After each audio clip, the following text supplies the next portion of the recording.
Hey guys, Jackson here and welcome back to the channel. I finally went to the cinema this week to see Avatar: The Way of Water, and if you want to see my brief review on it, then check out my YouTube short on the channel now, or on my TikTok channel by using the QR code. Seeing as we possibly have 3 more films left in the Avatar saga or series, I thought I'd have a bit of fun and provide 5 theories or predictions that I think could happen in Avatar 3 and beyond.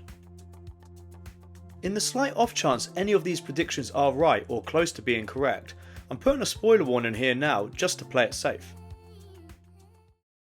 Starting things off with number 1, Kiri is the physical embodiment of Eywa.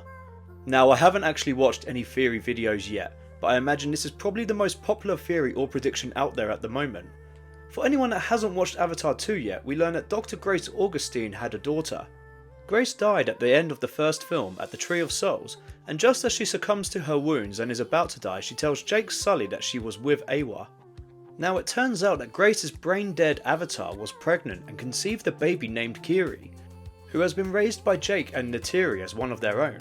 So the interesting thing here is no one knows who the father is, and if there even was one. I mean, sorry Norm fans, but I doubt it's going to be him, and I think realistically Eywa created Kiri using Grace as a vessel. The first thing that came to my mind when I was watching the film was actually the Star Wars Chosen One prophecy, where the Force conceived Anakin Skywalker through Shmi. Who was his father? There was no father. And let's be honest here, the concept of the Force and the Midichlorians isn't too dissimilar to what the Na'vi believe, where the life energy returns to Eywa when you die, and how everything is connected through the Force. I mean, Eywa. I think it's highly plausible and frankly likely that Kiri is the embodiment of Eywa. We've already started to see in the events of this film that she has powers that no other Na'vi has displayed so far, having the ability to control and bond effortlessly with the creatures and environment on Pandora, and she was able to control the environment to attack the humans as well. I don't necessarily think that we'll have the answer to this one in the next film, but hey, you never know, and maybe they'll just play it safe and be a bit boring and Norm is actually the dad, and that's that. My next prediction is that everyone's favourite friendly neighbourhood Spider-Man, Miles Socorro, will get his own avatar body and have his life essence eventually transferred into his avatar permanently. Miles, aka Spider, is introduced in Avatar 2 and is the biological son of Colonel Miles Quaritch, the antagonist from both films, and Spider was left on Pandora when the RDA were defeated at the end of the first film. Spider couldn't return to Earth with the rest of the humans as babies weren't permitted into space, and was therefore raised on Pandora. Spider has spent the majority of his life so far in the jungles of Pandora, and has learnt the Na'vi culture and language. He's essentially Tarzan and is close to the Sully family, particularly Kiri.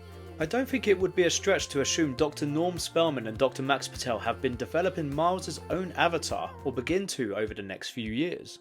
I think it's also likely he'll become romantically involved with Kiri, unless they go complete left field with this, and turn him into the villain just like his father. And I think either of them are plausible. I mean, they could both happen even. Now this is probably my favourite prediction of the 5, and that is our villain Colonel Miles Quaritch will save Pandora in the end. Well, his avatar clone anyway. I don't think this will necessarily happen in the 3rd film, but there must be a reason why he wasn't killed off again at the end of the 2nd.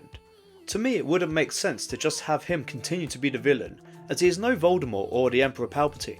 However, he could well be a Vader-like character where he eventually turns and saves Pandora. We've already seen him adapt to Pandora's environments reasonably quickly, begin to learn the language and culture of the Na'vi, and even bond with a mountain banshee, which we know is no easy feat. At the moment he'll be licking his wounds per se, but as we all know, the master plan for the RDA is to recolonize Pandora with the human race and the extinction of the Na'vi. I think it won't be long before our boy changes allegiances. Like with his son Spider, this could easily go either way, and maybe we will just get a big bad throughout, which would be disappointing in my eyes. Coming in at number 4 on my list is Jake Sully will die saving his family. Now this is probably the most cliche of the 5 predictions, but I just can't see Jake Sully continuing beyond the 3rd film. In fact, I couldn't believe he didn't die in Avatar 2, with James Cameron choosing to kill off his eldest son instead. I mean, Jake was literally a side character for a large portion of this 2nd film, with the focus being on the coming of age story of his youngest son, Loak, and the rest of the family. I don't think the audience will want to sit through another 1, 2 or even 3 films of Jake Sully being hunted, and the whole Chosen One story seems to have ended anyway, now that they're based on the coastal islands. If anything, we have a new Chosen One now, spiritually at least, in his adopted daughter Kiri, and I'm sure his son will likely continue the warrior mantle of his father. I expect to see Jake Sully dying by the end of the 3rd film, probably saving a member of his family. Talking of the Sully family, my final prediction is that Loak will unite all the clans in the fight for Pandora. And you know what, he'll solidify his bond with the outcast Tolkien, Payakun, even further and ride him into battle. With the passing of his eldest brother and likely death of his father in the next film, I think he will step up and not only lead his family, but unite all the clans on Pandora against the humans. I think it would be a great character development for him, going from the rebellious outcast to the leader of the family to the leader of the Na'vi, with his sister Kiri by his side.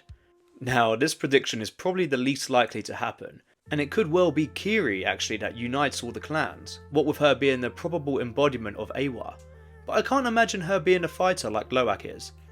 If that theory is too far-fetched, then I could just play it safe and say that Loak will marry Rhea, the daughter of the Metkayina clan leader. It will be interesting to see what they do in the coming films, because they're going to have to unite all the clans of Pandora if they have any chance of fighting off the humans. Well, what do you think about my predictions then? Do you think any of them are likely to happen, or do you just think that my list is a load of BS? Either way, let me know in the comments below, and let me know what you think might happen in the next few films. Thankfully, we won't have to wait another 13 years for the next sequel, as it's slated to drop holiday 2024. And as always, if you liked my video, then please give it a like and consider subscribing to my channel. Literally clicking a button goes a hell of a long way for me and this channel, and I'm grateful to anyone still watching or already subscribed. I'll see you next time.